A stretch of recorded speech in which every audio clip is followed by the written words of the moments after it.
ప్రతి క్రైస్తవుడు కూడా ఎక్కువగా ధ్యానించేటటువంటి పుస్తకం ఏదన్నా ఉందంటే బైబిల్లో అది కీర్తనల గ్రంథం. ఒకసారి ఆ కీర్తనల గ్రంథంలో నుంచి ఒక కీర్తనలోని ఒక వచనాన్ని మనం చూద్దాము. 145వ కీర్తన, 145వ కీర్తన 14వ వచనం నుంచి. యెహోవా పడిపోవు వారిని అందరినీ ఉద్ధరించువాడు, కృంగిపోయిన వారిని అందరినీ లేవనెత్తువాడు. సర్వజీవుల కన్నులు నీ వైపు చూచుచున్నవి, తగిన కాలమందు నీవు వారికి ఆహారం ఇచ్చెదవు. నీవు నీ గుప్పులిని విప్పి ప్రతి జీవి కోరికను తృప్తిపరచుచున్నావు. సరిపోతుంది. కొన్ని విషయాలను ఇక్కడ దావీదు గారు చెప్తున్నారు. ఎందుకంటే ఆయన అనుభవంతో కూడినటువంటి భక్తిపరుడు కాబట్టి తన అనుభవంలో నుంచి చెప్తున్నటువంటి మాటలు ఏంటి అంటే, మనం ఆరాధించేటటువంటి దేవుడు పడిపోయిన వారిని అందరినీ కూడా ఉద్ధరించేవాడు, కృంగిపోయిన వారిని లేవనెత్తేటటువంటి దేవుడు.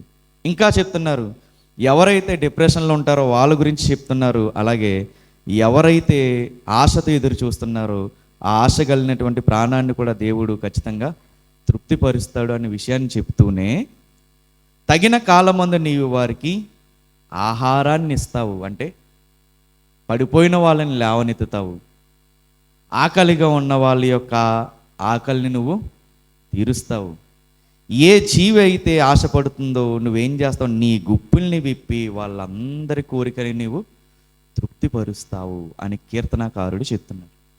అంటే మనం ఆరాధించేటటువంటి దేవుడు పడిపోయిన వాళ్ళని ఉద్ధరిస్తాడు, కృంగిపోయిన వాళ్ళని లేవనెత్తుతాడు. అదేవిధంగా ఆకలితో ఉన్న వాళ్ళకి ఏం చేస్తారు, ఆహారాన్ని ఇచ్చి తృప్తిపరుస్తారు. ఎవరైతే నా జీవితంలో ఇది జరిగితే బాగుండు అని ఎదురు చూస్తూ ఉంటారో ఆ ఆశ కలిగినటువంటి ప్రాణాన్ని కూడా ఈయన ఏం చేస్తాడు, తృప్తిపరిచేటటువంటి దేవుడు. అలా ఆకలితో ఉన్నవారిని ఎవరినన్నా దేవుడు తృప్తిపరిచినటువంటి సందర్భాలు ఉన్నాయా అని మనం ఆలోచిస్తూ ఉంటే ఒక విచిత్రమైనటువంటి సంఘటన మనకు కనపడుతుంది బైబిల్లో. యోహాను సువార్త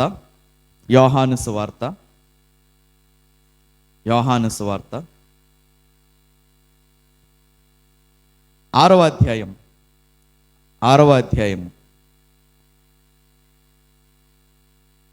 1వ వచనం నుంచి. అటు తర్వాత యేసు తిబిరియ సముద్రము అనగా గల్లియ సముద్రము దాటి అద్దరికి వెళ్ళెను. రోగుల ఎడల ఆయన చేసిన సూచక క్రియలను చూచి బహుజనులు ఆయనను వెంబడించిరి. యేసు కొండ ఎక్కి అక్కడ తన శిష్యులతో కూడా కూర్చున్నాను. అప్పుడు పస్కా అను యూదుల పండుగ సమీపించాను. కాబట్టి యేసు కన్నులెత్తి బహుజనులు తమ యొద్దకు వచ్చుట చూచి, వీరు భుజించుటకు ఎక్కడి నుండి రొట్టెలు కొని తెప్పింతుమని ఫిలిప్పుని అడిగాను. యేసు ఏమి చేయనయ్యుండెను తాను ఎరిగి ఉండి అతనిని పరీక్షించుటకు అలాగడిగాను. అందుకు ఫిలిప్పు గారు అంటున్నారు, వారిలో ప్రతివాడును కొంచెం కొంచెం పుచ్చుకున్న 200 దేనారముల రొట్టెలు చాలవని అతనితో చెప్పాను. 10వ వచనం చదువుతాం. యేసు జనులను కూర్చుండబెట్టుడని చెప్పాను. ఆ చోట చాలా పచ్చికై ఉండెను గనుక లెక్కకు ఇంచుమించు 5,000 మంది పురుషులు కూర్చుండిరి. 13వ వచనం.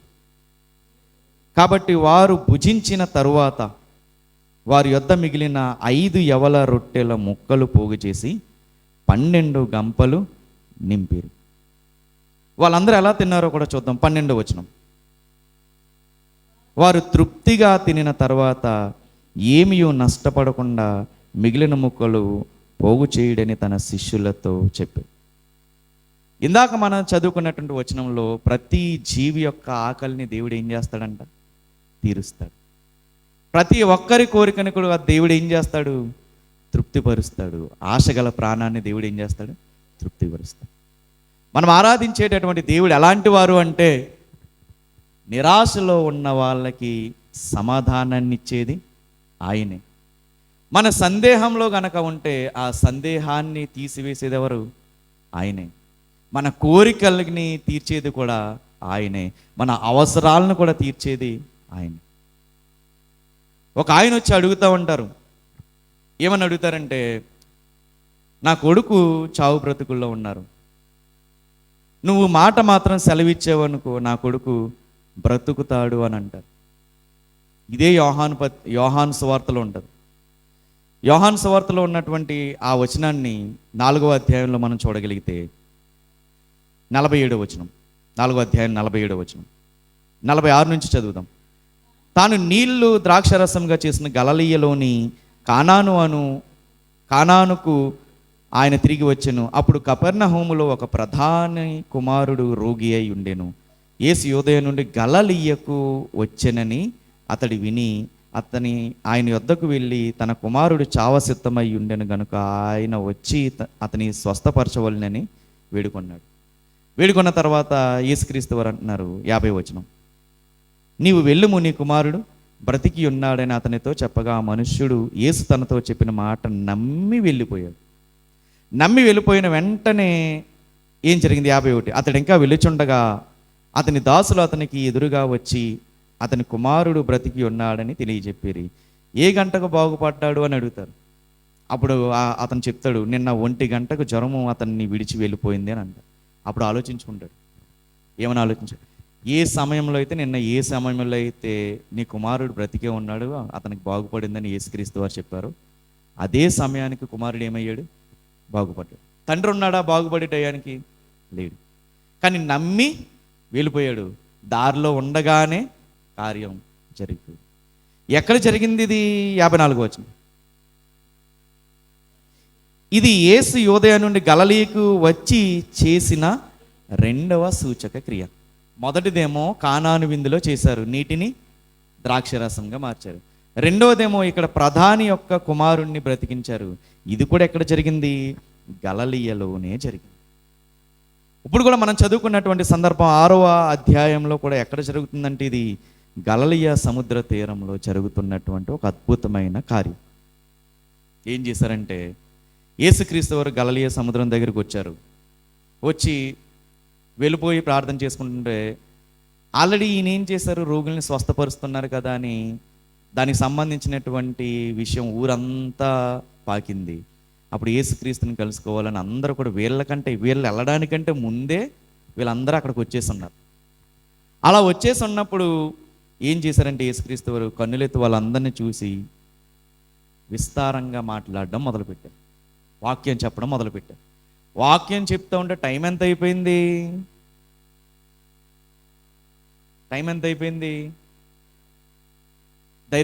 దగ్గర దగ్గరగా చీకటి కావస్తున్నటువంటి సమయం అయిపోయింది. అప్పుడు యేసుక్రీస్తు వారు అంటున్నారు, చదువుదాం 5వ వచనం.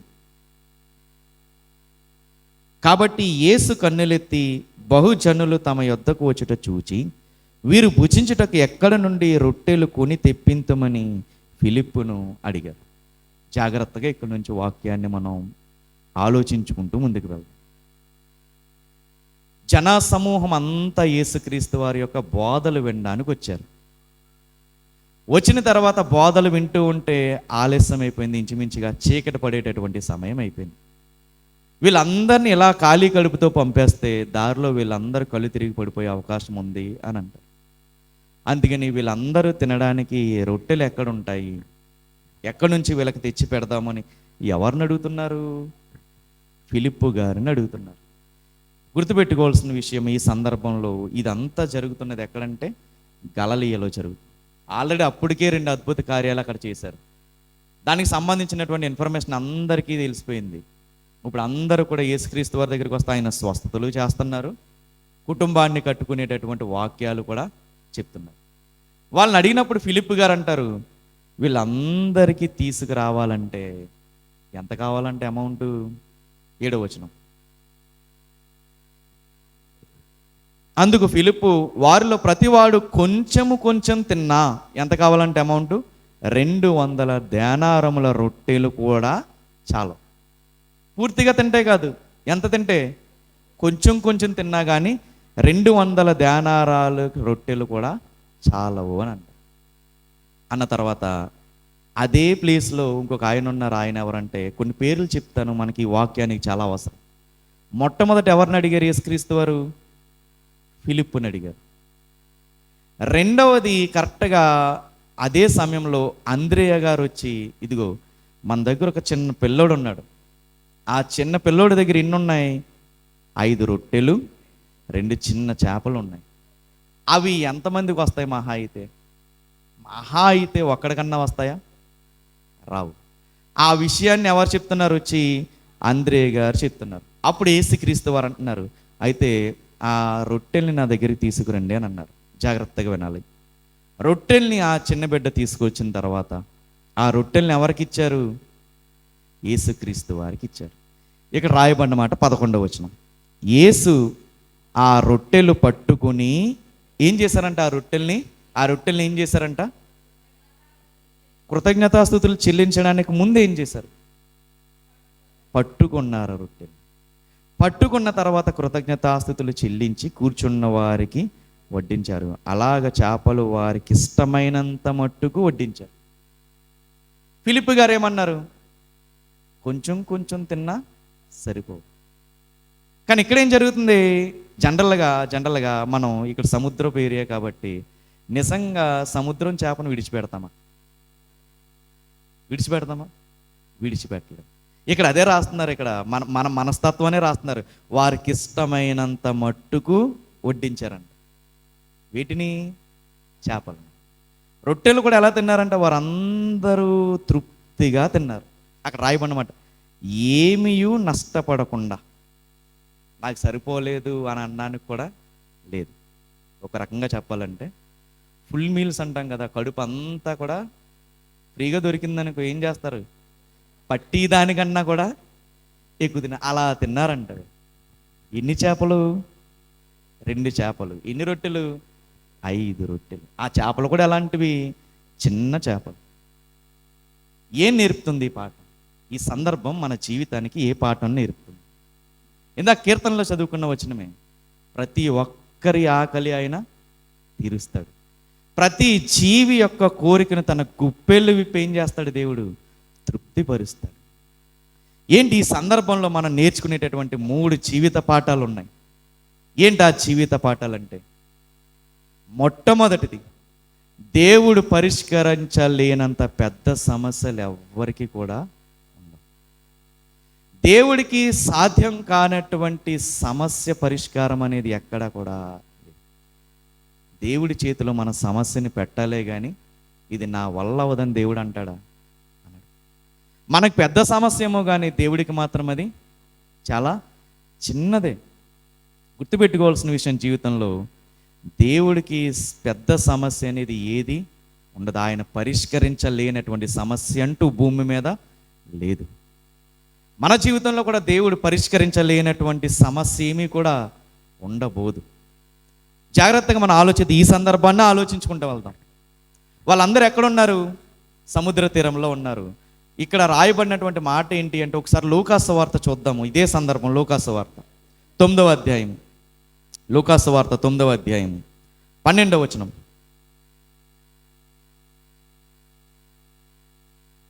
ఇదే సందర్భం రాయబడుతుంది ఇక్కడ 9వ అధ్యాయం 12వ వచనం.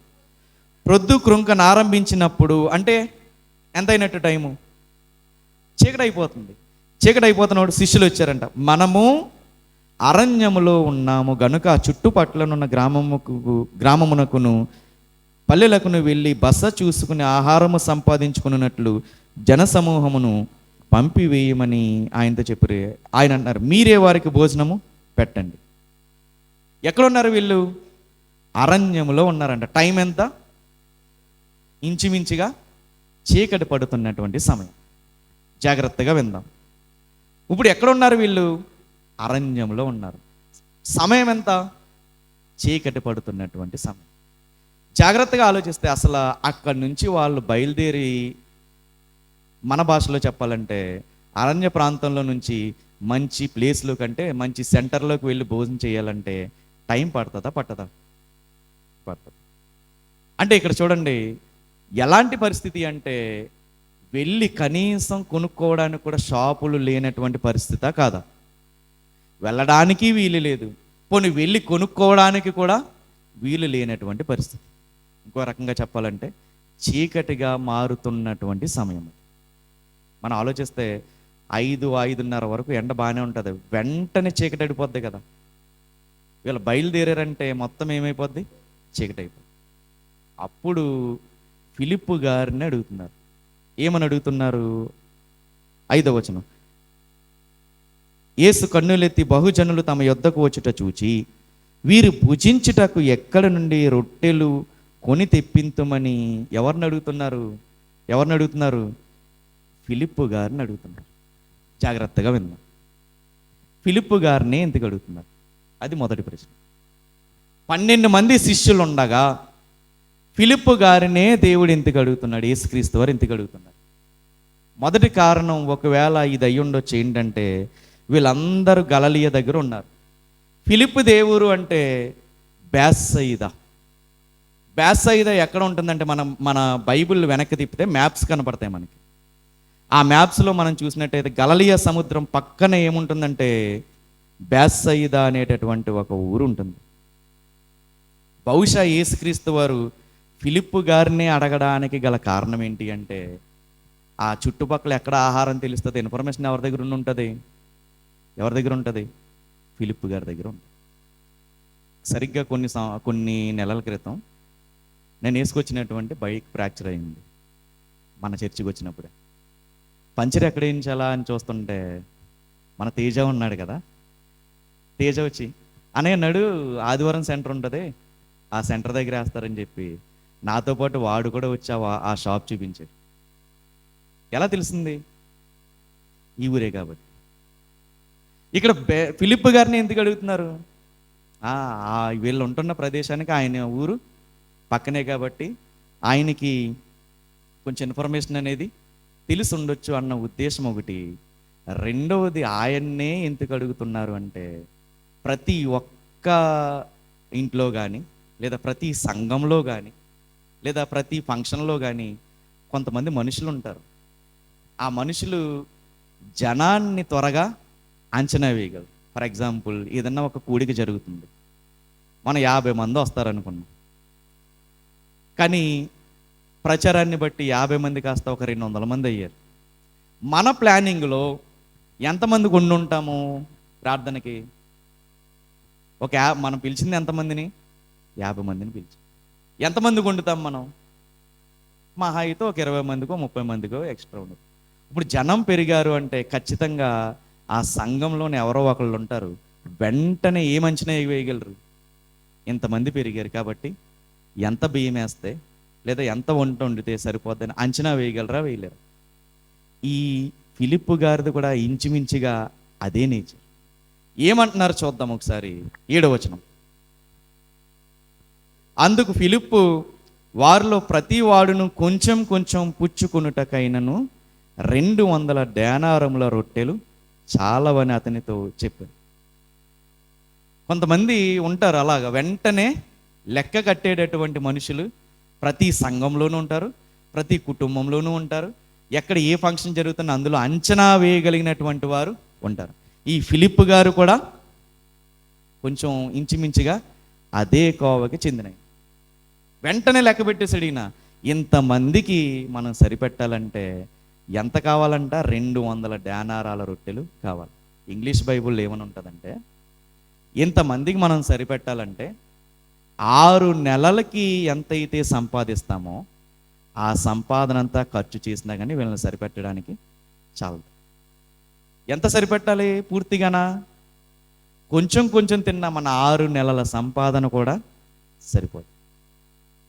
కానీ ఇవి బయట లోకంలో మనం వేసే అంచనాలు లోకంలో కరెక్ట్ అవుతాయేమో, కానీ దేవుని విషయంలో అంచనాలు ఏమాత్రము కూడా కరెక్ట్ కాదు. అసలు యేసుక్రీస్తు వారు ఎందుకు అడిగారు? 6వ వచనం. ఏమి చేయనై ఉండేనో తానే ఎరిగి ఉండి అతనిని పరీక్షించడానికి అడిగారు. దేవుడికి ఏదో మనం సలహాలు ఇస్తామని కదా దేవుడు అడిగేది. ఎందుకు అడుగుతారు? మన విశ్వాసం ఏ స్థాయిలో ఉందో పరీక్షించడానికి దేవుడు ఏం చేస్తాడు? అనుమతిస్తాడు కొన్ని మన జీవితంలో. చూడండి, అరణ్యంలో ఉన్నారు, చీకటి అయిపోతుంది. మన బ్రతుకు కూడా ఒక్కొక్కసారి ఏమనిపిస్తుంది? అరణ్యంలో ఏ మార్గం గుండా వెళ్ళాలో కూడా తెలియనటువంటి చీకటి అలుముకునేటటువంటి పరిస్థితులు ఖచ్చితంగా వస్తాయి. ఆ సమయంలో ఏమన్నా దేవుడు విడిచిపెడతాడా? వీళ్ళందరూ ఈ సమయంలో నేను విడిచిపెట్టానంటే దారిలో వెళ్తుంటేనే కళ్ళు తిరిగి పడిపోతాయి అని అనుకుంటాను. కొన్ని విచిత్రమైనటువంటి శోధనలు మన జీవితంలో వస్తాయి. ఎలా ఉంటాయంటే ఆ శోధనని మనం అంచనా వేసే లోపే దేవుడి దగ్గర ఆల్రెడీ ఏముంటుంది, పరిష్కారం అనేది ఉంటుంది. ఈయన అడిగారు ఎక్కడి నుంచి రొట్టెలు తెద్దాము అని అడిగారు, కానీ ఆల్రెడీ దానికి సంబంధించినటువంటి సమాధానం ఎవరి దగ్గర ఉంది, దేవుడి దగ్గర ఉంది. మనం అంచనా వేసి దాన్ని అర్థం చేసుకునే లోపే దేవుడు తన కార్యాన్ని చేయడం మొదలుపెట్టేస్తాం. మన జీవితంలో కొన్ని సమస్యలు కొన్ని విచిత్రంగా ఉంటాయి. మనం ఆలోచించే లోపే వాటికి పరిష్కారం దేవుడు ఆల్రెడీ సిద్ధపరిచేశాడు.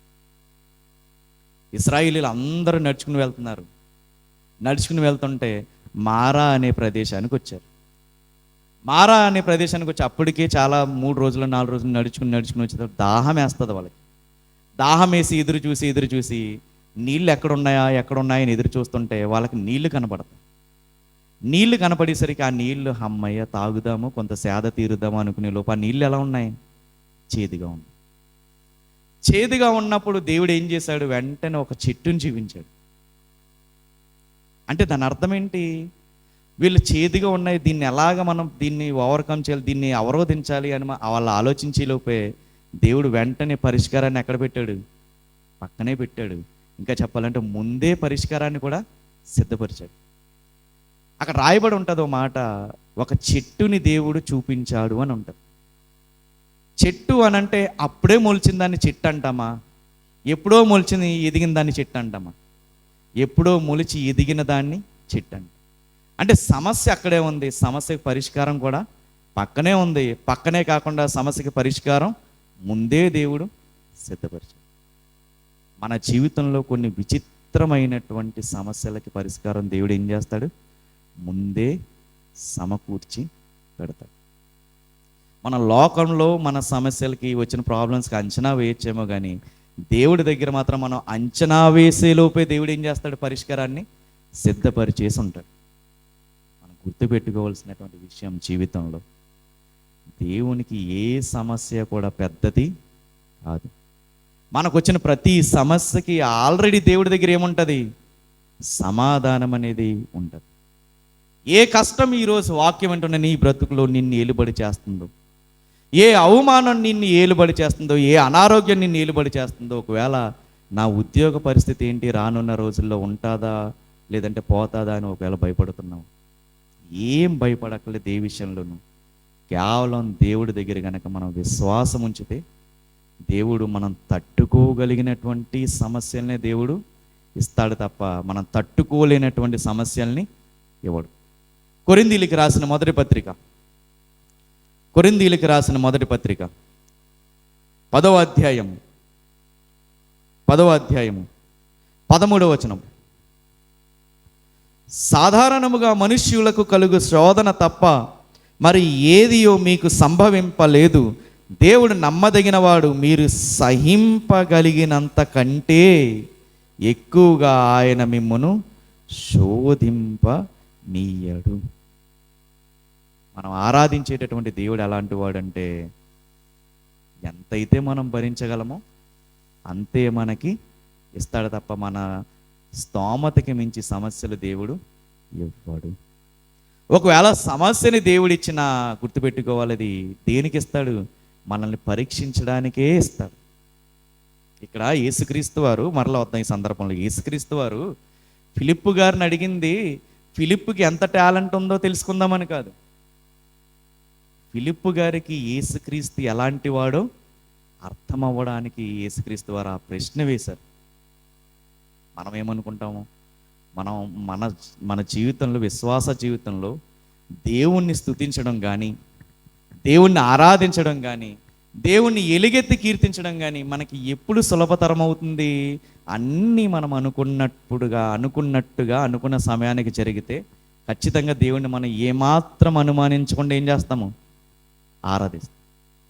కానీ ఒక్కసారి అన్నీ మనం అనుకున్నట్టుగా జరగకపోతే, అన్ని తలకిందులైపోతే నిజంగా దేవుణ్ణి మనము నమ్మగలమా? నిజంగా దేవుణ్ణి మనం స్తుతించగలమా? నిజంగా మన యోబు గారిలాగా ధైర్యంగా నా తల్లి గర్భం నుంచి నేను దిగంబరిగా వచ్చాను, మరలా దిగంబరిగా పోతాను, యెహోవా ఇచ్చెను, యెహోవా తీసుకొనెను, ఆయన నామానికి స్తుతి కలుగునుగాక అని ఏ ఒక్కరమన్నా అనగలం? ఆయన విశ్వాసం, నాకు ఏది ఉన్నా లేకపోయినా, ఉన్నది కూడా కోల్పోయినా ఆయన నామానికి స్తుతి కలుగును గాక. ఇప్పుడు మనకు సమస్య వచ్చినా మనం ఎలుగెత్తి అడగాల్సింది ఎవరిని? దేవుణ్ణి. నీకు ఏ సమస్య వచ్చినా నిన్ను ఆదరించేటటువంటి నీ తండ్రి నీకున్నాడు. ఒక కుమారుడు ఉన్నాడు. ఆ కుమారుడు తన ఇంటి వెనకాల ఉన్నటువంటి ఖాళీ స్థలంలో ఆడుకోవాలని తన ఆ స్థలాన్ని ఆ గ్రౌండ్ని నీట్గా శుభ్రం చేయాలనుకున్నాడు. శుభ్రం చేస్తున్నాడు. తన కరెక్ట్గా ఆడుకునే ప్లేస్లో ఒక పెద్ద రాయి ఉంది. ఆ రాయిని బలవంతంగా తోస్తున్నాడు. చాలాసేపటి నుంచి ప్రయత్నిస్తున్నాడు. చెమటలు కారిపోతున్నాయి, తన శక్తి అంతా పోతుంది, తనకున్న శక్తి అంతటిని వినియోగిస్తున్నాడు. అలా తను చేస్తున్నప్పుడు తన తండ్రి కిటికీలో నుంచి తన కొడుకు పడుతున్నటువంటి కష్టాన్ని చూశాడు. ఇప్పుడు ఆ తండ్రి మరలా కిటికీ వేసి రూమ్లో కూర్చుంటాడా? వెళ్ళి తన కొడుక్కి హెల్ప్ చేస్తాడు. ఏం చేస్తాడు? సహాయం చేస్తాడు. అప్పుడు వచ్చి అంటాడు తండ్రి, ఎరా నువ్వు ఇంత కష్టపడుతున్నావు, ఒక్క మాట నన్ను పిలిస్తే నేను వచ్చి దీన్ని పక్కన పెట్టేద్దాను కదా అని అంట. ఇప్పుడు అంతసేపు ఎందుకు కష్టపడాల్సి వచ్చింది? ఎవరిని పిలవలేదు? తండ్రిని పిలవాల. మన జీవితంలో కూడా మనం చేసే చిన్న చిన్న పొరపాట్లు అవి. ప్రతిసారి మన సామర్థ్యంతో మనం జయించేస్తామో అని అనుకుంటాము, కానీ అవి మన వల్ల కావు. అప్పుడు ఎవరిని పిలవాలి మనం? దేవా నీవే నాకు దిక్కు, నువ్వు వస్తేనే కానీ నేను దీన్ని సాధించలేని అని పిలిస్తే మనం ఆరాధించేటటువంటి దేవుడు రానటువంటి వాడా? నిన్న రాత్రి మీటింగ్లో మనం చూసాము. ఆయన ఎలా వస్తాడంట? గగనము చీల్చుకుని ప్రతి ఒక్కరు జరుగునా అని మనము అనుకున్నటువంటి వాటిని కూడా జరిగించి చూపిస్తాం. కాకపోతే ఎవరు లీడ్ చేస్తున్నారు? మనమే పిలవడానికి లీడ్ చేస్తాం. మొదటి విషయం మనం నేర్చుకోవాల్సింది, దేవుడికి పరిష్కరించలేనటువంటి పెద్ద సమస్యలు ఏమీ కూడా లేవు. ఆయనకి ఏది కూడా అసాధ్యమైనది లేదు, సమస్తము ఆయనకి సాధ్యమే. అంత అరణ్య ప్రాంతంలో కూడా తినడానికి ఏది తినాలో, ఎక్కడికి వెళ్ళి తినాలో, ఎక్కడికి వెళ్ళి తీర్చుకోవాలో కూడా తెలియనటువంటి గందరగోళ పరిస్థితుల్లో దేవుడు ఏం చేస్తున్నాడు? వాళ్ళని తృప్తిపరుస్తున్నాడు. మన జీవితంలో కూడా మనల్ని దేవుడు ఏం చేస్తాడు? తృప్తిపరుస్తాడు. రెండవది చూద్దాం. రెండవ వ్యక్తి ఎవరున్నారు ఈ సందేశంలో, ఈ సారాంశంలో? అంద్రేయ గారు ఉన్నారు. చూద్దాం ఆ మాట కూడా. 8వ వచనం, యోహాను సువార్త 6వ అధ్యాయం 8వ వచనం. ఆయన శిష్యులలో ఒకడు అనగా సీమోను పేతురు సహోదరుడైన అంద్రేయ, ఇక్కడ ఉన్న ఒక చిన్నవాని యొద్ద 5 యవల రొట్టెలు 2 చిన్న చేపలు ఉన్నవి, కానీ ఇంతమందికి అవి ఏమాత్రమని ఆయనతో అనగా. రెండవ వ్యక్తి ఎవరు? అంద్రేయ గారు. ఈ అంద్రేయ గారికి ఒక మంచి క్యారెక్టర్ ఉంది. ఏంటి ఈయన క్యారెక్టర్ అంటే, ఎవరు కనపడితే వాళ్ళందరినీ ఎక్కడ తీసుకొచ్చేస్తాడంటే యేసుక్రీస్తు వారి దగ్గరికి తీసుకొచ్చేస్తాడు.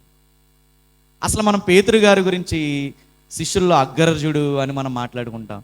అసలు పేతురు గారిని యేసుక్రీస్తునికి పరిచయం చేసింది ఎవరంటే అంద్రేయ గారే. యేసుక్రీస్తుకి పేతురు గారిని పరిచయం చేసింది ఎవరు? అంద్రేయ గారు. ఒకసారి చూద్దాం. ఇదే యోహాను సువార్త 1వ అధ్యాయము 40వ వచనం. యోహాను మాట విని ఆయనను వెంబడించిన ఇద్దరిలో ఒకడు సీమోను పేతురు యొక్క సహోదరుడైన అంద్రేయ. ఇతడు మొదట తన సహోదరుడైన సీమోనును చూచి మేము మెస్సయ్యను కనుగొంటిమని అతనితో చెప్పి యేసునొద్దకు అతన్ని తోడుకొని వచ్చాను. ఇప్పుడు యేసుక్రీస్తుని పేతురు గారికి పరిచయం చేసింది ఎవరు? అంద్రేయ గారు. ఈయన క్యారెక్టరు నిజంగా సంఘంలో ఉన్న ప్రతి విశ్వాసకి కూడా ఈ క్యారెక్టర్ ఉంటే నిజంగా ఎన్నో కుటుంబాలు కట్టబడేటటువంటి పరిస్థితి. పేతురు గారిని తీసుకొచ్చి ఎవరికి పరిచయం చేస్తున్నారు? యేసుక్రీస్తుకి పరిచయం. ఈయన క్యారెక్టరే అది. బైబిల్ అంతా మనం చూస్తే ఈయన ఏం చేస్తాడంటే, ఎవరైతే ఏ దిక్కు లేకుండా ఉన్నారో లేదా గందరగోళ పరిస్థితులు ఉన్నారో వాళ్ళందరినీ తీసుకొచ్చి ఎవరి దగ్గర పెడతాడు ఈయన? యేసుక్రీస్తు దగ్గర పెడతాడు.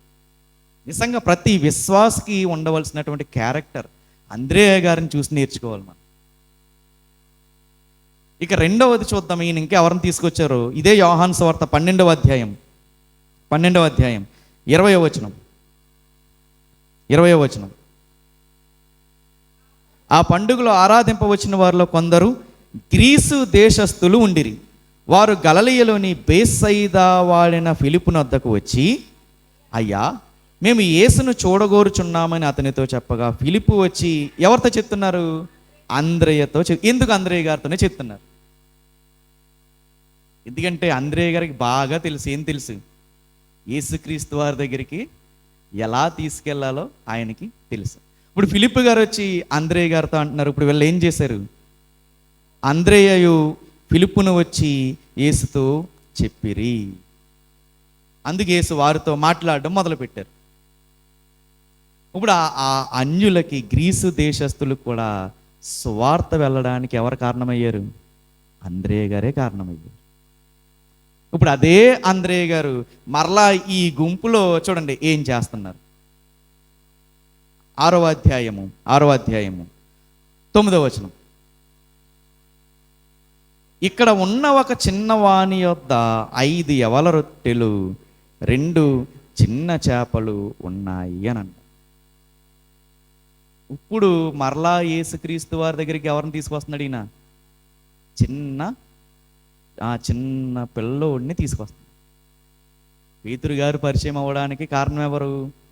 అంద్రేయ గారు. గ్రీసు దేశస్తులకి సువార్త వెళ్ళడానికి కూడా కారణం ఎవరు? అంద్రేయ గారు. ఇప్పుడు ఈ చిన్న పిల్లోడిని కూడా దేవుడు ఉపయోగించుకోవడానికి కారణం ఎవరు? అంద్రేయ గారు. ఒక అంద్రేయ గారు లాంటి క్యారెక్టర్ ప్రతి ఒక్కరికి ఉంటే నిజంగా మనం దేవుళ్ళలోకి ఎంతమందిని నడిపించవచ్చు. మనం ఎప్పుడన్నా ఎవరన్నా కష్టాల్లో ఉన్నప్పుడు వెళ్ళి కనీసం వాళ్ళకి ధైర్యం చెప్పేటటువంటి మాటలు మనం మాట్లాడుతున్నాము. అంద్రేయ గారిని చూసి మనం నేర్చుకోవాలి. ఎవరు ఏ పరిస్థితుల్లో ఉన్నా వెంటనే ఆయన గుర్తొచ్చేది ఎవరు? ఇది వీడి పరిస్థితి బాగలేదు, వెంటనే నిన్ను ఎక్కడ తీసుకెళ్ళాలి? యేసుక్రీస్తు వారి దగ్గరికి తీసుకెళ్ళాలి, సెట్ అయిపోతాడు. అది అంద్రేయ గారి క్యారెక్టర్. ఇదే అంద్రేయ గారు ఇప్పుడు ఎవరిని తీసుకొచ్చారు? చిన్న పిల్లోడిని యేసుక్రీస్తు వారి దగ్గర ఆ చిన్న పిల్లోడి దగ్గర ఏమున్నాయి? 5 రొట్టెలు 2 చిన్న చేపలు. 9వ వచనం చదువుదాం మరలా. చిన్నవాని యొద్ద 5 యవల రొట్టెలు 2 చిన్న చేపలు ఉన్నవి, కానీ అవి ఎంతమందికి ఏమాత్రమని ఆయన తనగా. అప్పుడు అంటున్నారు, జనాలందరినీ కూర్చోబెట్టండి. కూర్చోబెట్టిన తర్వాత 11వ వచనంలో ఏం చేస్తున్నారు? ఆ రొట్టెల్ని దేవుడు తీసుకున్నాడా తీసుకోలేదా? తీసుకున్నాడు. ఈ కాలంలో ఈ యోహాను గారు, ఈ యేసుక్రీస్తు వారి కాలంలో, ఆ కాలంలో 2 రకాల రొట్టెలు ఉండేవి. యవల రొట్టెలు, తర్వాత గోధుమ పిండితో చేసినటువంటి రొట్టెలు. యవల రొట్టెలు ఎవరు తినేవారు అంటే, ఆర్థికంగా పరిస్థితులు బాగాలేనటువంటి వారు ఏం తినేవారు? యవల రొట్టెలు తినేవారు. అంటే పేదరికంలో ఉన్న వాళ్ళు కడుపు నింపేదేంటి? ఇప్పుడు యవల రొట్టెలు. కాస్త ఉన్నవారు, ఆర్థికంగా ఉన్నవారు, అధికారంగా ఉన్నవాళ్ళు, వాళ్ళు తినేదేంటి? గోధుమ రొట్టె. తీసుకొచ్చింది ఎవరు? చిన్న పిల్లోడు. ఆహారం ఎటువంటిది? పేదవాళ్ళు తినేటటువంటి ఆహారం. దేవుడేమన్నా తోసిపుచ్చాడా? అంగీకరించాడా? తోసిపుచ్చాడా? అంగీకరించాడు. రెండవ పాఠం మనం నేర్చుకోవాల్సింది ఈ సందర్భంలో నుంచి, దేవుని దృష్టిలో ఎవ్వడు చిన్నవాడు కాదు. ఎవ్వరి పరిస్థితి దేవుని దృష్టిలో చిన్నది కాదు. ఈరోజు నువ్వు తినడానికి తిండున్నా లేకపోయినా, ఒక పూట తిని ఒక పూట పస్తులు ఉంటున్నా, నువ్వు ఎవరికి కావాలి? దేవునికి కావాలి. దేవుడు ఎవరిని ఏ స్థితిని చూడు, ప్రతి ఒక్కరిని కూడా తన పనిలో ఖచ్చితంగా వాడుకుంటాడు. ఒకవేళ వేరే వాళ్ళ దృష్టిలో మనం ముఖ్యమైన వాళ్ళం కాకపోవచ్చేమో, ఎవరి దృష్టిలో ముఖ్యమైన వాళ్ళం? మనం దేవుని దృష్టిలో ముఖ్యమైన వాళ్ళం. ఒకవేళ మనం ఈరోజు వేరే వాడి దృష్టిలో విలువైన వాళ్ళం కాకపోవచ్చేమో, కానీ ఎవరి దృష్టిలో విలువైన వాళ్ళం? దేవుని దృష్టిలో మనందరము విలువైన వాళ్ళం. బహుశా ఆలోచిస్తూ ఉంటే ఒక విషయం అర్థమవుద్ది. ఈ చిన్న వాడి దగ్గర ఎన్ని ఉన్నాయి? 5 రొట్టెలు 2 చేపలు ఉన్నాయి. ఏ సమయానికి కనిపెట్టారు ఇది? సాయంత్రం 6 గంటలకు కనిపెట్టారు. పొద్దున్నుండి యేసుక్రీస్తు వారు మాట్లాడుతూ ఉంటే, చిన్నపిల్లలు కదా, మనం పెట్టిన బాక్స్ ఏం చేస్తారు వాళ్ళు? స్లోగా తింటూ ఉంటారు. బహుశా వాళ్ళ అమ్మ ఒక 10 రొట్టెలు పెట్టి ఉండొచ్చు, ఒక 10 చేపలు పెట్టి ఉండొచ్చు. ప్రసంగం మధ్యలో ఈడు ఏం చేసి ఉండొచ్చు? చిన్నగా తింటూ ఉండొచ్చు. అయినా కానీ ఏం చేశారు? ఆ రొట్టెల్ని దేవుడు ఏం చేశాడు? వినియోగించాడు. మనం ఆలోచిస్తూ ఉంటే ఈ సందర్భంలో ఎన్ని కొత్త విషయాలు బయటపడతా ఉంటాయంటే, ఒక చిన్న పిల్లోడి మనస్తత్వం చూడండి. యేసయ్య అడగగానే మా అమ్మ ఇచ్చింది, నాకు మళ్ళీ ఆకలిస్తే ఎలాగని అనలేదు. ఏం చేశాడు ఈయన? యేసయ్య అడిగాడు, వెంటనే ఆలోచించకుండా ఇచ్చేసి. ఆ క్యారెక్టర్ అడిగి ఎక్కడి నుంచి వచ్చింది? ఎవరు నేర్పుంటారు? తల్లిదండ్రులు నేర్పుంటారు. మనం ఆలోచించాలి. కానీ ఈ సందర్భం ఎన్ని విషయాలు మనకి బయలుపడుతూ ఉంటాయంటే, ఆ చిన్న పిల్లోడి మనస్తత్వం అలా ఉంది అంటే దానికి కారణం వెనకాల పెంచినటువంటి తల్లిదండ్రులు. ఈరోజు మనం చూస్తూ ఉంటే పిల్లలు ఎలా పెరుగుతున్నారో మనం చూస్తున్నాము. ఎంతమంది కడుపు నిండడానికి ఈ చిన్న పిల్లోడు కారణమయ్యాడు. దేవుడు ఉపయోగించుకోవాలని అనుకుంటే ఆయనకి చిన్నవాడని పెద్దవాడని ఏమాత్రము తేడా లేదు. జాగ్రత్తగా ఇంకొక విషయాన్ని మనం ఆలోచిద్దాం. ఇప్పుడు ఈ రొట్టెలు ఎక్కడికి వచ్చినాయి? యేసుక్రీస్తు వారి దగ్గరకు వచ్చినాయి. యేసుక్రీస్తు వారి దగ్గరకు వచ్చినాయి అంటే మొదట ఎవరు తెచ్చారు? చిన్న పిల్లోడు తెచ్చాడు. ఇప్పుడు ఆ రొట్టెల్ని దేవుడు ఏం చేస్తున్నాడు? పట్టుకున్నాడంట. జాగ్రత్తగా వినాలి ఈ మాట. ఏం చేశాడు దేవుడు? పట్టుకున్నాడు. ఎప్పుడు పట్టుకున్నాడు? ఆయన దగ్గరకు వస్తేనే పట్టుకున్నాడు. ఆయన దగ్గరికి రాకపోతే పట్టుకుంటాడా? పట్టుకో. మన జీవితంలో కూడా అంతే. ఏదైతే మనం దేవుడి దగ్గరికి తీసుకొస్తామో దాన్ని దేవుడు ఏం చేస్తాడు? పట్టుకుంటాడు. చాలా జాగ్రత్తగా ఆలోచించాలి. యేసుక్రీస్తు వారు మన కుటుంబంలో ఉన్నటువంటి బలవంతుని చేతిలో బాణాలుగా వాడబడేటటువంటి ఆ యవ్వనస్తుల్ని పట్టుకోవాలి అంటే మన దగ్గర ఉన్నటువంటి వాటిని ఏం చేయాలి? దేవుని దగ్గరికి తీసుకురావాలి. నిజంగా ఆ పిల్లోడి దగ్గరే ఉండిపోయి ఉంటే, ఆ చిన్న పిల్లోడి దగ్గరే ఉండిపోయి ఉంటే అది తనకి ఆహారం అవుదును. కానీ అది తీసుకొచ్చి యేసయ్య చేతిలో పెట్టేసరికి అది ఎంతో మందికి జీవాహారం అయిపోయింది. మన దగ్గరే ఉంచుకున్నామనుకో, అది ఒక్కొక్కసారి మనకు ఉపయోగపడవచ్చు, పడకపోవచ్చు. అదే దేవుని చేతిలో పెట్టామంటే ఖచ్చితంగా అందరికి ఉపయోగపడేట్టుగా దేవుడు చేయగలడు. తల్లిదండ్రులుగా మనం చేసే తప్పిదే. వాళ్ళని సమయం వచ్చినప్పుడు ఎక్కడికి తీసుకురావాలి? దేవుని మందిరంలో కూర్చోబెట్టాలి. ఇక్కడ ఎలా జరుగుతుంది చూడండి. ఒక చిన్న పిల్లోడి దగ్గర ఏమున్నాయంట? 5 రొట్టెలు 2 చిన్న చేపలు ఉన్నాయి. అవి అతని దగ్గరే ఉంటే ఏమన్నా విస్తరించేదా? విస్తరించకపోతే. ఇప్పుడు విస్తరించాలంటే ఎక్కడికి తీసుకురావాలి? వాటిని దేవుని దగ్గరికి తీసుకురావాలి. యేసుక్రీస్తు వారు ఎప్పుడు ముట్టుకున్నారు దాన్ని, పట్టుకున్నారు దాన్ని? తన దగ్గరికి వచ్చినప్పుడు పట్టుకున్నారు. ఈరోజు మన కుటుంబంలో పిల్లలు కూడా ఉన్నత స్థానాల్లోకి వెళ్ళాలంటే, ఆదివారం వచ్చిందంటే వాళ్ళు ఎక్కడ ఉండాలి? దేవుడి దగ్గరికి రావాలి. మన ఇంట్లోనే కూర్చోబెట్టామనుకో ఏమవుతుంది? విస్తరించేటటువంటి పరిస్థితి ఉంటుందా? ఉండదు.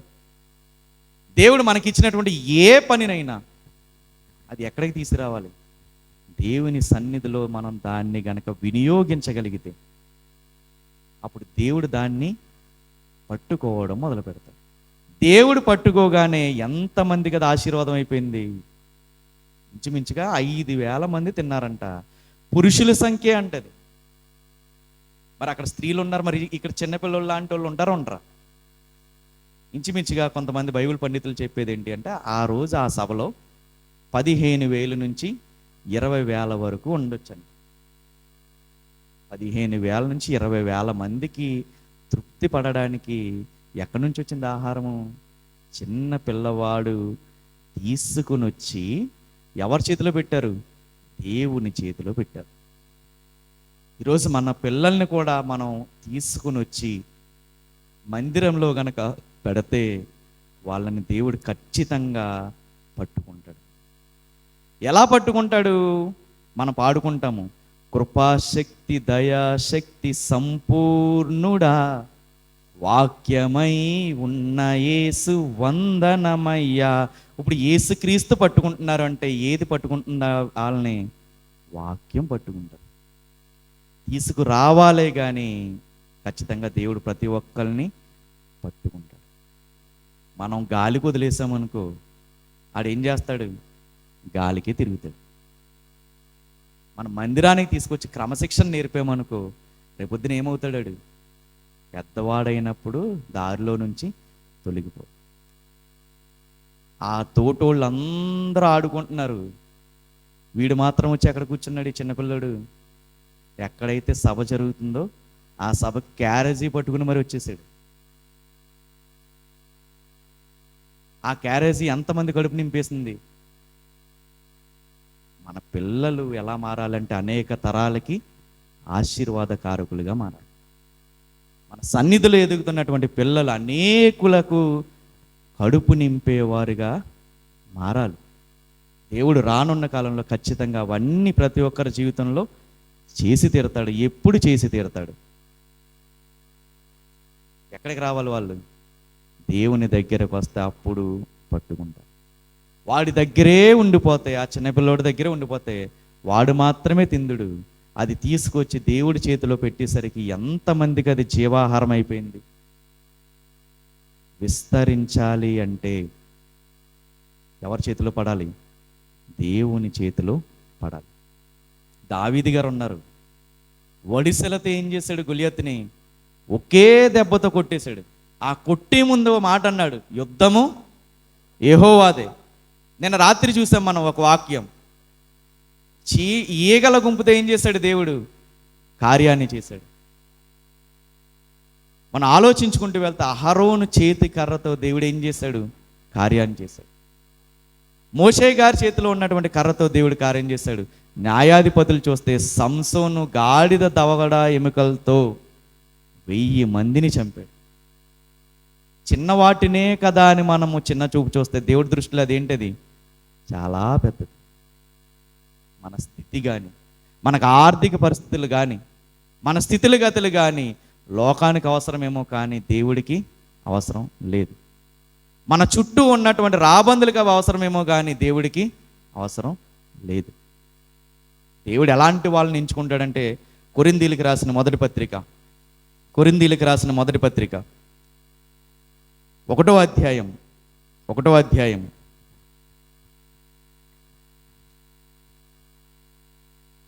29వ వచనం 27 నుంచి, ఏ శరీరియు దేవుని ఎదుట అతిశయింపకుండునట్లు జ్ఞానులను సిగ్గుపరచుటకు లోకములో నుండి వెర్రి వారిని దేవుడు ఏర్పరచుకుని ఉన్నాడు. బలవంతులైన వారిని సిగ్గుపరచుటకు లోకములోని బలహీనులైన వారిని దేవుడు ఏర్పరచుకుని ఉన్నాడు. ఎన్నికైన వారిని వ్యర్థము చేయుటకు లోకములో నీచులైన వారిని, తృణీకరింపబడిన వారిని, ఎన్నికలైన వారిని దేవుడు ఏర్పరచుకొని ఉన్నాడు. ఒకవేళ ఈరోజు మన బంధువర్గంలో ఒకవేళ మనకున్న పరిస్థితులను బట్టి తృణీకరించబడిన దానివిగా ఒకవేళ మనం కనపడుతుంటే, ఎన్నికలైనటువంటి వారిగా మనం కనపడుతూ ఉంటే, దేవుని దృష్టిలో మనం ఎలాంటి వాళ్ళము? ఎన్నికైనటువంటి వాళ్ళు. వాళ్ళని సిగ్గుపరచడానికి ఎవరిని ఎంచుకుంటాడు ఇప్పుడు దేవుడు? ఎన్నిక లేని వాళ్ళని ఎంచుకుంటాడు. ఈరోజు ఒకవేళ నీ కుటుంబం అంతట్లోనూ కూడా నీ ఆర్థిక స్థితిగతులు ఒకవేళ ఈరోజు బాగాలేదని ఒకవేళ బాధపడుతున్నావేమో, నీ చుట్టూ ఉన్న నీ చుట్టాల్లో అందరి పరిస్థితి బాగుంది, నీ పరిస్థితి ఒకవేళ బాగాలేదేమో. కానీ గుర్తుపెట్టుకో ఒక మాట, వాళ్ళని సిగ్గుపరచడానికి దేవుడు నిన్ను ఖచ్చితంగా ఎన్నుకుంటాడు. వాళ్ళు ఊహించిన దానికన్నా అద్భుతమైనటువంటి మేలుని దేవుడు ఖచ్చితంగా చేసి తీరుతాడు. ఫిలిప్పు గారు అంటున్నారు, కొంచెం కొంచెం తిన్న వాళ్ళకి మనం సరిపెట్టలేం. కానీ దేవుడు ఏం చేశాడు? తృణీకరించబడినటువంటి చిన్నవాడిగా ఉన్నటువంటి ఆ బిడ్డను ఎన్నుకుని ఏం చేశాడు? అద్భుతమైనటువంటి కార్యాన్ని దేవుడు చేశాడు. ఇక ఆఖరిదిగా మూడవది ఏం జరుగుతుంది ఇక్కడ? 11వ వచనం. యేసు ఆ రొట్టెలు పట్టుకొని కృతజ్ఞతాస్తుతులు చెల్లించి కూర్చున్న వారికి వడ్డించెను. అలాగున చేపలు కూడా వారికి ఇష్టమైనంత మట్టుకు వడ్డించెను. వారు తృప్తిగా తినిన తరువాత ఏమీ నష్టపడకుండా మిగిలిన ముక్కలు పోగు చేయడని తన శిష్యులతో చెప్పాను. కాబట్టి వారు భుజించిన తర్వాత వారి యొద్ద మిగిలిన 5 యవల రొట్టె ముక్కలను పోగు చేసి 12 గంపలు నింపారు. ఆకలిగా ఉన్న వాళ్ళు ఇప్పుడు ఏమైపోయారు? తృప్తిపరచబడ్డారు. మూడవ జీవితంలో గుర్తుపెట్టుకోవాల్సిన మూడవ పాఠం, దేవుడికి తృప్తిపరచలేనంత ఆకలి అనేది ఉండదు. మన ఆకలిని దేవుడు ఖచ్చితంగా తీరుస్తాడు. దేవుడు తీర్చలేనటువంటి ఆకలి అనేది ఈ భూమి మీద లేదు. దేవుడు ప్రతి ఒక్కరి ఆకలిని తీరుస్తాడు. విచిత్రం ఏంటి అంటే, అలా తీర్చాలి అంటే ఇక్కడ ఎవరిని వడ్డించమన్నాడు దేవుడు? శిష్యుల్ని ఏం చేశాడంటే వాళ్ళందరినీ కూడా కూర్చోబెట్టండి, 50 మంది గాను 100 మంది గాను కూర్చోబెట్టి మీరు వడ్డించండి అని చెప్తారు. ఇందాక మనం చదువుకున్న లోకా సువార్తలో రాయబడి ఉంటారు. ఇప్పుడు వడ్డించేది ఎవరు? శిష్యులు వడ్డిస్తున్నారు. ఎంతమంది శిష్యులు యేసుక్రీస్తు వారికి? 12 మంది శిష్యులు. ఎన్ని వడ్డిస్తున్నారు? 2 చేపలు 5 రొట్టెలు. లోకంలో ఉన్న లెక్కలు ఒకలా ఉంటాయి, దేవుని లెక్కలు ఇంకొకలాగా ఉంటాయి. ఇప్పుడు మన దగ్గర ఉన్నటువంటి ఒక దాన్ని మనం తీసి వేరే వాళ్ళకి ఇచ్చామంటే మన దగ్గర తగ్గుతుందా? తగ్గుతుంది. కానీ దేవుడి లెక్కలు అలా కాదు. మన దగ్గర ఉన్నది తీసి దేవుడికి ఇచ్చాము అంటే దేవుడు ఏం చేస్తాడంటే కలపడం మొదలు పెడతాడు. జాగ్రత్తగా అర్థం చేసుకో.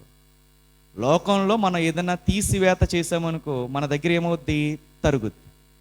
దేవుని లెక్కలు వేరేగా ఉంటాయి. దేవుడి దగ్గర తీసివేతలు ఎలా ఉంటాయి? కలపడంతో సమానంగా ఉంటాయి. మనం తీస్తున్న కొద్దీ ఏమవుద్ది? పెరుగుతూ ఉంటుంది. లోకంలో మనం తీస్తున్న కొద్దీ తరుగుతూ ఉంటే దేవుడి దగ్గర తీస్తున్న కొద్దీ పెరుగుతూ ఉంటుంది. అది దేవుని లెక్కలవి. ఏం జరుగుతుంది చూడండి. ఎన్ని రొట్టెలు ఉన్నాయి? 5 రొట్టెలు ఉన్నాయి. ఎన్ని చేపలు ఉన్నాయి? 2 చిన్న చేపలు ఉన్నాయి. ఇప్పుడు ప్రతి ఒక్కరు 5,000 మంది పురుషులు అన్నారు కాబట్టి స్త్రీలని వీళ్ళందరినీ లెక్కేసుకుంటే ఇంచుమించుగా 15,000 మంది అనుకుందాం. ఇప్పుడు 5 రొట్టెల్ని విరుస్తున్నప్పుడు తగ్గాలా పెరగాల? తగ్గాలి కదా. మరి వీళ్ళు పంచి పెడుతున్నారంటే విరవకుండా పంచి పెట్టరు కదా. వీళ్ళు విరుస్తున్న కొద్దీ ఏమవుతుంది? ఆ రొట్టె విస్తరిస్తుంది. యేసుక్రీస్తు వారు ఏం చెప్పారంటే, ఈ శిష్యులు ఇక్కడ కూర్చున్న వాళ్ళందరినీ కింద కూర్చోబెట్టి మీరు వాళ్ళకి వడ్డించండి అని అన్నారు. వడ్డించిన కొలది ఏమవుతుంది? పెరుగుతూ ఉంటుందే తప్ప తరగట్లేదు. దేవునిలో కూడా మనం అంతే. దేవుడు ఒకవేళ నీకు మంచి జ్ఞానం ఇచ్చాడు, సేవలో సహకరించేటటువంటి స్తోమత ఇచ్చాడు, మంచి చదువు ఇచ్చాడు. ఎవరికి మనం వినియోగించాలి? అది దేవునికి గనక మనం వినియోగించడం మొదలు పెడితే ఖచ్చితంగా దాంట్లో దేవుడు ఏం చేస్తాడు? విస్తరింప చేయడం మొదలు పెడతాడు. ఒకవేళ దేవుడు నీకు మంచి ఉద్యోగం ఇచ్చాడా, నువ్వు చేయాల్సింది ఏంటంటే ఆయన రాజ్య విస్తరణకు నా వంతు సహాయంగా నేను ఏం చేయగలను? దేవుడు ఒకవేళ మంచి టాలెంట్ ఇచ్చాడా, ఆ టాలెంట్ని దేవుని సువార్త విస్తరించడానికి నేను ఎలా ఉపయోగించాలి? దేవుడికి మంచి పనితనం ఇచ్చాడా, ఏం చేయాలి? ఇది నిజంగా సంఘంలో ఎలా ఉపయోగపడుతుందో నేను దాన్ని వినియోగించాలి. ఇప్పుడు ఆ రొట్టెల్ని తీసుకొచ్చి యేసుక్రీస్తు వారి చేతిలో పెట్టేసరికి యేసుక్రీస్తు వారు పట్టుకున్నారు. పట్టుకోగానే ఏమైనాయి అవి? విస్తరించడం మొదలుపెట్టి. మన పిల్లలు కూడా అంతే. నిజంగా వాళ్ళు దేవుడి చేతిలో వాడబడలే కానీ నిజంగా ఉన్నతమైన స్థానాల్లో దేవుడు ఖచ్చితంగా నిలవబెడతాడు. దేవుడు మనకిచ్చినటువంటి ఏ ఆధిక్యతనైనా, దేవుడు ఒకవేళ అధికారం ఇచ్చాడా, అది స్వార్థ ప్రకటనకి ఎలా ఉపయోగపడుతుందో అలా ఏం చేయాలి, దాన్ని దేవుడికి పడేలాగా మనం మలుచుకోవాలి. దేవుడు మంచి ఉద్యోగం ఇచ్చాడా, సేవకు ఎలా సహకరించాలో అన్న దాని ప్రకారంగా మనము ఆలోచించుకోవాలి. దేవుడు మంచి పని ఇచ్చాడా, ఈ పనిని లేదా ఈ నైపుణ్యాన్ని ఎక్కడ ఉపయోగించాలి, దేవుని సన్నిధిలో దీన్ని నేను ఎలా ఉపయోగించాలి అని గనక మనం దేవుని కోసం మనం మన శ్రమని, మన సమయాన్ని ఖర్చు చేయగలిగితే దేవుడు ఏం చేస్తాడు? ఖచ్చితంగా విస్తరింపజేస్తాడు. ఒకవేళ ఏది మనం కోల్పోయాము, దేవుని లెక్కలు ఎలా ఉంటాయి? కోల్పోయిన దానికన్నా అధికముగా ఇచ్చేటటువంటి దేవుడు. ఒకవేళ అన్యాయంగా నువ్వు ఏదన్నా నీ బంధువుల మధ్య కోల్పోయి ఉంటే, నీ రక్త సంబంధికుల మధ్య నీకు రావాల్సిన దాన్ని అన్యాయముగా గనక నువ్వు కోల్పోయి ఉంటే, నమ్ము ఈ మాట, నువ్వు ఏదైతే కోల్పోయావో దానికి మించి సంపాదించగలిగే స్తోమత దేవుడు ఖచ్చితంగా ఇస్తాడు. దేవుడి నామానికి మహిమ కలుగును గాక. ఏదైతే అన్యాయంగా నువ్వు కోల్పోయావో దానికి రెండింతలు సంపాదించే స్తోమత దేవుడు ఇస్తాడు. ఎలా ఇస్తాడు? నీ కష్టార్జితంతోనే సంపాదించేలాగా దేవుడు చేస్తాడు. నువ్వు కాలర్ ఎగరేసుకుని చెప్పాలి, ఇదిగో నాకు రావాల్సినటువంటి వాటాని నా అన్నదమ్ములు ఎత్తుకుపోయారు, ఈరోజు వాళ్ళందరికీ మించినటువంటి దాన్ని సంపాదించే స్తోమత దేవుడు నాకు అనుగ్రహించాడు. ఇది కాలర్ ఎగరేసుకుని చెప్పవచ్చు. నువ్వు కోల్పోయిన దానికన్నా దేవుడు అధికముగా ఇస్తాడు. ఇది దేవుని లెక్కలివి. మనం తీసి వేస్తున్న కొలిది దేవుడు ఏం చేస్తాడు? కలుపుతూ ఉంటాడు. కోల్పోయిన దానికి రెట్టింపుగా దేవుడు ఏం చేస్తాడు? అనుగ్రహిస్తూ ఉంటాడు. ఇది దేవుని లెక్కలు, దేవుని లెక్కలు. మనం ఏం చేయాలి? మన దగ్గర ఉన్నవి ఎవరికి ఉపయోగించాలి? దేవునికి ఉపయోగించడం మొదలుపెట్టాలి. ఇక్కడ శిష్యుల పరిస్థితి ఆలోచించి ముగించేసుకుందాము. యేసుక్రీస్తు వారు అన్నారు, వాళ్ళందరినీ కూర్చోబెట్టండి, ఇంకో వీటన్నిటిని పంచడం మొదలుపెట్టండి.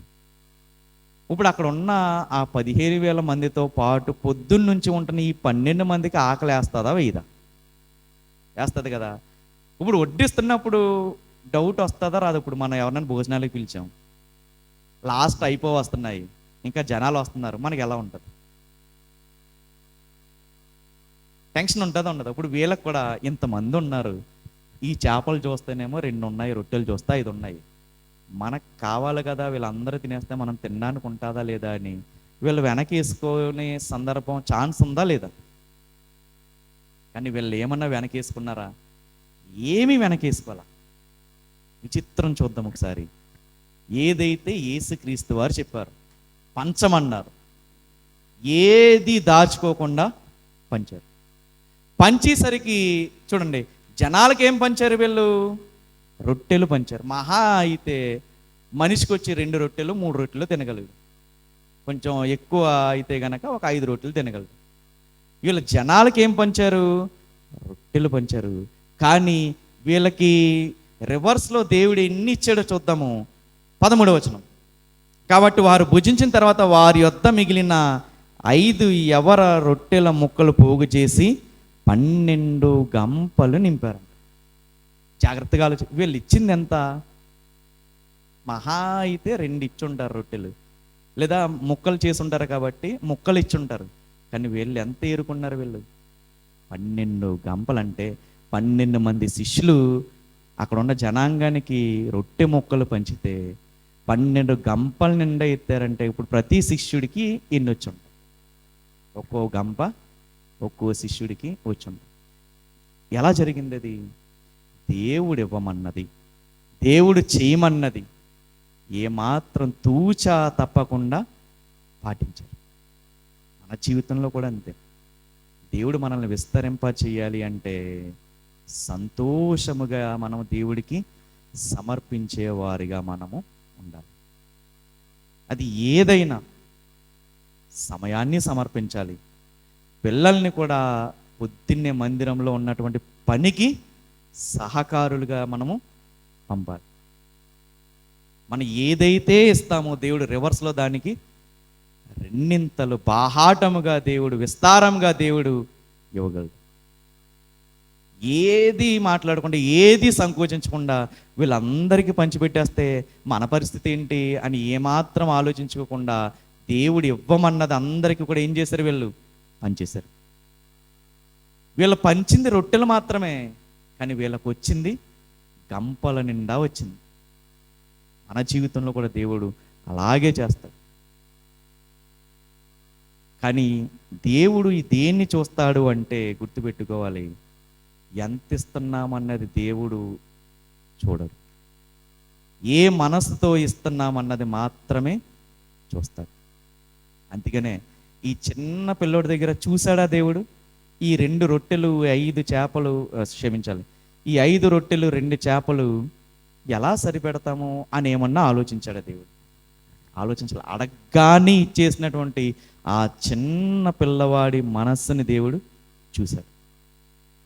అందుకే మనం పాడుకుంటాము, నీకు ఇష్టమైనది కావాలి దేవుని. అందులో ఒక అద్భుతమైనటువంటి మాట ఉంటుంది, అర్పించు వాటి కంటే అర్పించు మనసు ముఖ్యం, నచ్చాలి మొదట నీవే, కావాలి మొదట నీవే, నీకిష్టమైనది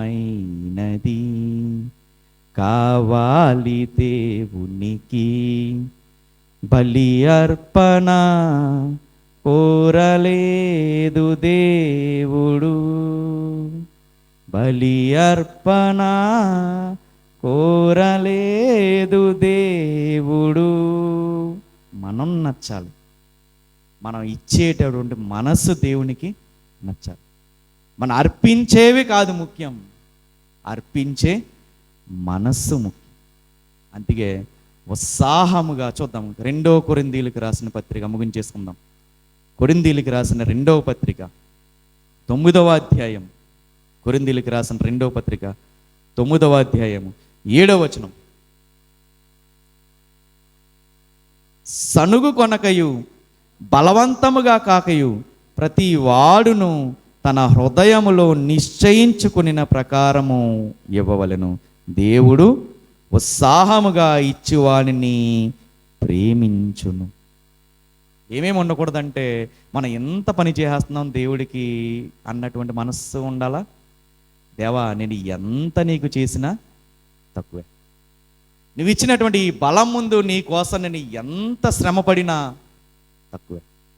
ఇది దేవుని పనిలో గనక మనము ఇటువంటి ఆలోచన కలిగి ఉంటే దేవుడు ఖచ్చితంగా ప్రతి జీవి ఆకలిని దేవుడు ఏం చేస్తాడు? తన కుప్పెలు విప్పి తృప్తిపరుస్తాడు. దావీదు గారు తన స్వీయ అనుభవంలో నుంచి రాసినటువంటి కీర్తన, నలిగిన వాళ్ళని నువ్వు లేవనెత్తుతావు, హృదయ వేదనలతో ఉన్న వాళ్ళని నువ్వు ఏమాత్రం అలక్ష్యము చేయవు, ప్రతి ఒక్కరి ఆకలిని నీవు తీరుస్తావు. ఫిలిప్పు గారు అనుకున్నారు, కొంచెం కొంచెం పుచ్చుకున్న 6 నెలల సంపాదన సరిపోదు. కానీ వీళ్ళు ఎలా తిన్నారంట? ఇష్టమైనంత మట్టుకు తిన్నారంట, తృప్తిగా తిన్నారంట. చిన్న పిల్లవాడు తెచ్చినటువంటి 2 చిన్న చేపలు 5 రొట్టెలు తృప్తి పడిపోయారు. మన జీవితంలో ఇటువంటి స్థాయిని దేవుడి దగ్గర నుంచి మనం అందుకోవాలి అంటే, ఇదిగో ఈ సందర్భం మనకు నేర్పుతున్నటువంటి మొట్టమొదటి పాఠం, దేవుడికి పరిష్కరించలేనంత పెద్ద సమస్య లేదు. దేవుడికి ప్రతీదీ కూడా సాధ్యమే. సాధ్యం కానటువంటి సమస్య దేవుడికి లేదు, పరిష్కరించలేనటువంటి సమస్య దేవుడికి లేదు. రెండవది, దేవుని దృష్టిలో ఎవ్వరు చిన్నవాళ్ళు కాదు. దేవుని దృష్టిలో ఎవ్వరికి భేదాభిప్రాయాలు లేవు. ఎవ్వడన్నా భేదం అనేది దేవుడికి లేదు. ఒకవేళ సంఘంలో ఉన్నటువంటి సాటి సహోదరుడికి భేదాభిప్రాయాలు ఉండొచ్చేమో కానీ దేవుడికి లేదు. దేవుడు తీర్చలేనటువంటి ఆకలంటూ కూడా భూమి మీద లేదు. ఏ కోరిక ఈరోజు ఏ అవసరత నీకున్నా ఆయన చెప్పినట్టు చేస్తే ఏం చేస్తాడు దేవుడు? ఖచ్చితంగా కార్యాన్ని చేస్తాడు. ఆనాడు 15,000 మంది తృప్తిగా తిన్నారు. తీసుకొచ్చి ఎవరి చేతిలో పెట్టారు? యేసయ్య చేతిలో పెట్టేసరికి విస్తరించడం మొదలుపెట్టారు. ఒకవేళ ఈ వాక్యం వింటున్నటువంటి మన బ్రతుకులో ఒకవేళ చిన్నపిల్లలే కదా మందిరానికి ఏం తీసుకెళ్తాం కానీ ఒకవేళ నెగ్లెక్ట్ చేస్తూ ఉంటాయి, ఏం చేయాలి? ఈ చిన్న పిల్లోడు ఎక్కడికి వచ్చాడు? సభలు జరుగుతుంటే ఆ సభలకి వాళ్ళ అమ్మని బాక్స్ పెట్టేయమని వచ్చేసాడు. మన స్కూల్కి ఎలాగైతే బాక్స్ పెట్టి పంపుతామో టైంకి, మందిరానికి కూడా ఏం చేయాలి? ఖచ్చితంగా టైంకి పంపాలి. దేవుడు ప్రతి ఒక్కరి ఆకలిని దేవుడు ఖచ్చితంగా తీరుస్తాడు. ఆయన చెప్పినట్టు చేస్తాడు. దేవుడి కొద్ది మాటలు మన వెనుకల్లో ఫలింప చేయునుగాక. ఆమేన్.